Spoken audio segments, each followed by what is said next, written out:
Hello everyone, কি অবস্থা সবার? শুভ সকাল। খুব তাড়াতাড়ি বের হয়ে গিয়েছি, আজকে একটা ইম্পর্টেন্ট কাজ আছে। চলো যাই দেখি। তারপর যথারীতি আমি আমার কাজের উদ্দেশ্যে বেরিয়ে গেলাম। আমার বাসার সামনেই কালী মন্দির। আমি প্রত্যেক দিন বাইরে বের হওয়ার সময় মাকে দর্শন করে যাই। আজকেও তার ব্যতিক্রম ছিল না, মাকে দর্শন করে বেরিয়েছিলাম।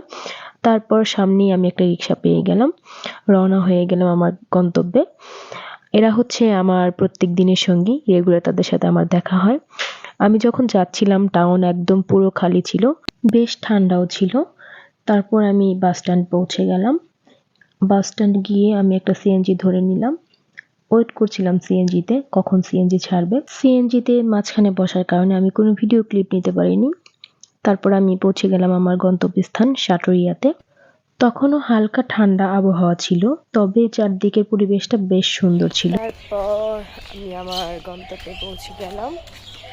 এখন অলমোস্ট 7টা নাগাদ বাজে। কাজ শুরু করব। তারপর আমি আমার কাজের স্থানে পৌঁছে গেলাম। গিয়ে দেখি আমার স্টুডেন্ট মাত্রই ঘুম থেকে উঠেছে। ও খুব টায়ার্ড ছিল। আমাকে নম করার পর আমি জিজ্ঞেস করছিলাম সবকিছু ঠিকঠাক প্র্যাকটিস করেছে কিনা। বলল যে হ্যাঁ, সবকিছু ঠিকঠাক প্র্যাকটিস করেছে। তারপর আমি একটু রেডি হয়ে নিচ্ছিলাম নরমালি। তারপর দিদি বলল যে দিদি ব্রেকফাস্ট করে নিন। তারপর আমি আর আমার স্টুডেন্ট একসাথে ব্রেকফাস্ট করে নিলাম। নরমালি ডিম ভাজা আমার অনেক পছন্দ, আলু ভাজাও পছন্দ, সবকিছুই খাই। তবে খাবারের একটা আলাদা চাট থাকে। এদিকে বাহিরে রোদ উঠতে শুরু করেছে। আমরা আমাদের সব dress up, makeup, get up বের করে নিয়েছি আগে থেকে, যাতে আমাদের দ্রুত সবকিছু হয়ে যায়। আমাদের হাতে সময় খুবই কম ছিল, যার কারণে আমি ওকে আগে ড্রেসটা পরিয়ে নিচ্ছিলাম মেকওভারটা করার জন্য। মেকওভার করা শেষ, আমি মেকওভারের ক্লিপগুলো নিতে পারিনি, আমার হাতে একদমই টাইম ছিল না। দ্রুত ওকে রেডি করাতে হবে, কারণ টাইম খুবই কম। আমি প্রাতিষ্ঠানিকভাবে কখনো হাতে কলমে মেকওভার শিখিনি, জানি না কতটুকু ভালো হয়েছে, তবে চেষ্টা করেছি।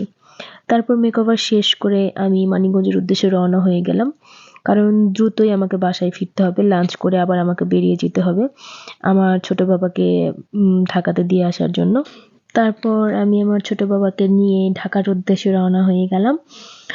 সে বাসে সারাক্ষণ যাচ্ছিল আর আমাকে বলছিল, পিপিমণি আমি আবার কয়েকদিনের মধ্যে চলে আসব।